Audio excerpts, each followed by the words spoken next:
எல்லாருக்கும் நமஸ்காரம். பொதுவா குரு நம்மளுக்கு அம்மாவா அப்பாவா ஒரு நல்ல கைடா ஆபத் பாந்தவனா நமக்கு நல்ல விஷயங்களை சொல்றவரா ஒரு ப்ரொடெக்டிவ் ஷீல்டா இப்படி பல ரூபத்துல நம்மளுக்கு கூட இருப்பார் அப்படின்னு நம்ம நிறைய இன்சிடென்ட்டை பார்த்துருக்கோம். அது மாத்திரம் இல்லை, ஒரு 2 உள்ளங்கள் குருவை சரணாகதி பண்ணவா ஒரு தாபத்தோட இருந்தா அவளை கனெக்ட் பண்றதுல கூட அவர் ரொம்ப பெரிய எக்ஸ்பர்ட் அப்படிங்கிறது தான் இன்னைக்கு நான் உங்களோட பகிர்ந்துக்க ஆசைப்படுறேன். இது ரொம்ப ரீசெண்டா நடந்தது. மே 1st வீக்ல கொஞ்சம் எனக்கு உடம்பு ரொம்ப முடியாம இருந்தது, கொஞ்சம் ரொம்ப வீக்கா இருந்தேன். கொஞ்சம் நம்ம பேசிக் கை வைத்தியங்கள் கஷாயம் அதெல்லாம் பண்ணியும் ஒரு ஃபியூ டேஸ் ஆனதுக்கு அப்புறமும் ஒரு ஸ்ட்ரென்த் ரீகெயின் ஆகாத ஸ்டேட். அப்போ சரி டாக்டர்கிட்ட போய் இன்ஜெக்ஷன் போட்டுக்கலாம், கொஞ்சம் அது பலம் கொடுக்கலாம் அப்படின்னு சொல்லிட்டு எங்க ஃபேமிலி டாக்டர் இங்க மந்தவெளி கிட்ட தான் இருக்கா. ஸோ அவளை பார்த்துட்டு வரலாம் அப்படின்னு சொல்லிட்டு கிளம்பினோம். என்னன்னா ரொம்ப நடக்க கூட எனக்கு ஸ்ட்ரென்த் இருக்காது. ஸோ எங்க ஸ்ட்ரீட் நான் சாரதாபுரம் கிட்ட இருக்குது, அங்கேருந்து நான் அப்படியே அந்த ரோட்ல வந்துட்டு இருக்கேன். ஸோ விசி கார்டன் ஃபர்ஸ்ட் ஸ்ட்ரீட் வழியா வரேன் நான். ஆக்சுவலா கிரேசி பாலாஜி அண்ணா அப்புறம் வாசு அண்ணா எல்லாம் மந்தவெளி கிட்ட தான். அப்ப தினமுமே கபாலி கோயிலுக்கு பாபா கோயிலுக்கு எல்லாம் போயிட்டு வந்துட்டு இருப்பா.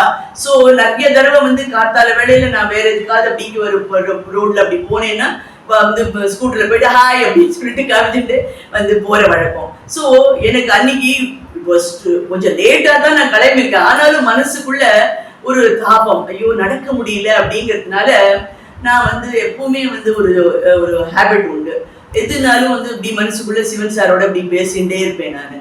ஸோ என்ன சார் இது எனக்கு நடக்கவே முடியல, யாரையாவது கண்ணில் காமிக்க மாட்டேடா அப்படியவா மைண்ட்ல இவா 2 பேரை நான் வச்சுண்டு கண்ணில் காமிக்க மாட்டேடா, கொஞ்சம் அப்படியே வந்தா நான் அப்படியே ட்ராப் வாங்கி விடுவேன், திரும்பி வச்சு அந்த இடத்துல ஆட்டோ இருக்கும், நான் ஆட்டோ பிடிச்சின்னு வந்துட முடியும் அப்படின்னு சொல்லிகிட்டே நடந்துட்டு இருந்தேன்.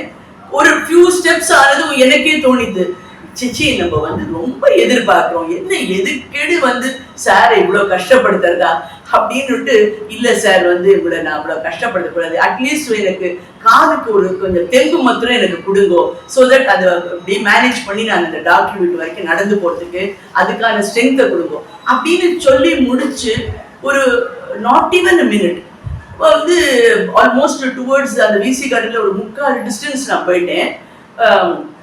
ஒரு லேடி ஸ்கூட்டர் ஓட்டிட்டு வந்தவா, அவ கொஞ்சம் என்னை தாண்டி போனது இப்படி திரும்பி பார்த்துட்டு என்ன தோணித்தோ கொஞ்சம் அப்படி லெஃப்ட்ல கொஞ்சம் நிறுத்திட்டு அதுக்கப்புறம் நான் பக்கத்துல வர்றதுக்கு வெயிட் பண்ணாங்க, ஒரு 2-3 ஸ்டெப் வர்றதுக்கு.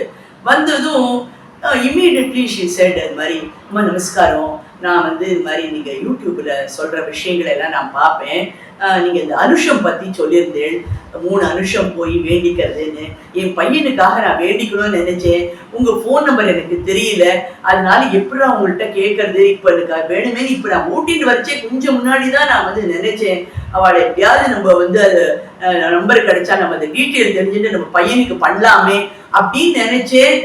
பார்த்தா நீங்களே நடந்து வந்துட்டு இருக்கீங்க அப்படின்னு. சரின்னு சொல்லிட்டு அவளுக்கு அந்த பூஜை எப்படி பண்ணிக்கிறது, நான் அந்த அனுஷம் எப்படி போய் பண்றது, அப்புறம் அந்த மாசம் என்னைக்கு அனுஷம் இந்த டீட்டெயில் நான் சொல்லி முடிச்சுட்டு அப்புறம் கேட்டேன், நீங்க எந்த பக்கம் போறீங்க, மந்தவெளி பக்கம் அப்படின்னு. நான் சொன்னேன், அந்த வழியில கொஞ்சம் முன்னாடிக்க எனக்கு டாக்டர் இருக்காங்க, நான் உட்காந்துக்கலாமா, என்னை ட்ராப் பண்ணி தாராளமா உட்காருக்கோமா அப்படின்னு.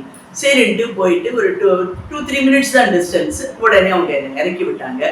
அப்புறம் உடனே அப்ப நான் சொன்னேம்மா பாருங்கோ, நீங்க உங்களுக்கு பெரியவா விஷயத்துக்காக என்னை பார்த்து பேசணும்னு நீங்க நினைச்சீங்க, நான் என்னால் நடக்க முடியலையே, ஸ்கூட்டர் இந்த தெரிஞ்சவா வந்தானாக்க ஏறிட்டு போலாமே, சிவன் சார்ட்ட வேண்டிட்டேன்.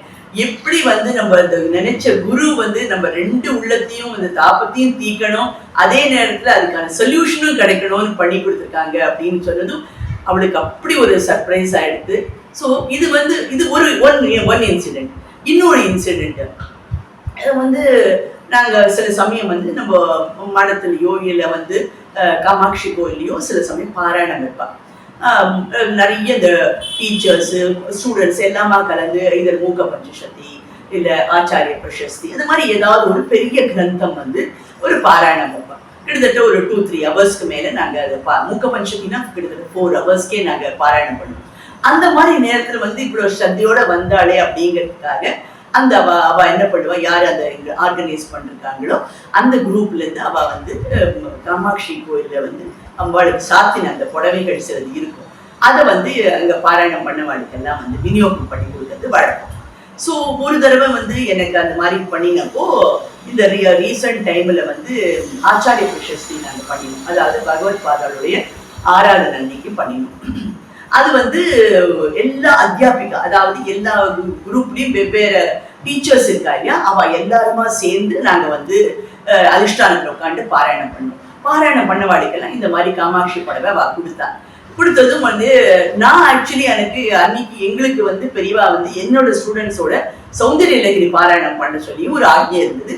நாங்க அதனால என் ஸ்டூடெண்ட்ஸோட நான் பூஜை கட்டிட்டு போயிட்டேன். என்னோட அந்த குரூப்ல வந்து அவள்கிட்ட சொன்னேன், அந்த இன்சார்ஜ் மேடம் கிட்டக்க, அம்மா வந்து நான் அங்க போயிடுறேன், நான் இது முடிச்சுட்டேன் அப்படின்னு சொல்லிட்டு அவள்கிட்ட சொல்லியிருந்தேன். நான் போனதுக்கு அப்புறம் இன்னும் சில நல்ல விஷயங்கள்லாம் அங்க நடந்துட்டு பேசுறது பிரவச்சனம் அந்த மாதிரி எல்லாம் முடிச்சுட்டு கடைசியில அதே போல எல்லாருக்கும் தாம்பூலம் கொடுக்கறச்சு புடவைகள் கொடுத்துருக்கா. ஸோ என்னோட ஃப்ரெண்டு என்ன பண்ணியிருக்கா, ஞாபகம் வச்சுட்டு அந்த மேடம்கிட்ட உஷா கொஞ்சம் கொடுங்க அப்படின்னதும் அவ ஒரு புடவை கொடுத்துருக்கா. அவ வாங்கி வச்சுட்டு நாங்க திரும்பி வர்றச்சே வந்து அந்த புடவையை என்கிட்ட கொடுத்தா. வந்து ரொம்ப அழகான புடவை, வந்து நல்ல ஜரிகை எல்லாம் வச்சு ரொம்ப இதுவா இருந்து கமாட்சிக்கு சாத்தின புடவை. ஆனா 6 கஜம். உடனே நான் சொன்னேன், ஐயோ என்ன இது மாதிரி எனக்கு 6 கஜம் நான் கட்டுறதே இல்லையே. லாஸ்ட் டைம் ஒரு தடவை எனக்கு 6 கஜம் வந்து என் பொண்ணுகிட்ட கொடுத்துட்டேன், சரி பாக்குறேன் எப்படி அம்பாள் வச்சிருக்காளோ அப்படின்னு சொல்லி வாங்கி வச்சுட்டேன் நான். ஜெய் ஜெய் சங்கர, ஹர ஹர சங்கர.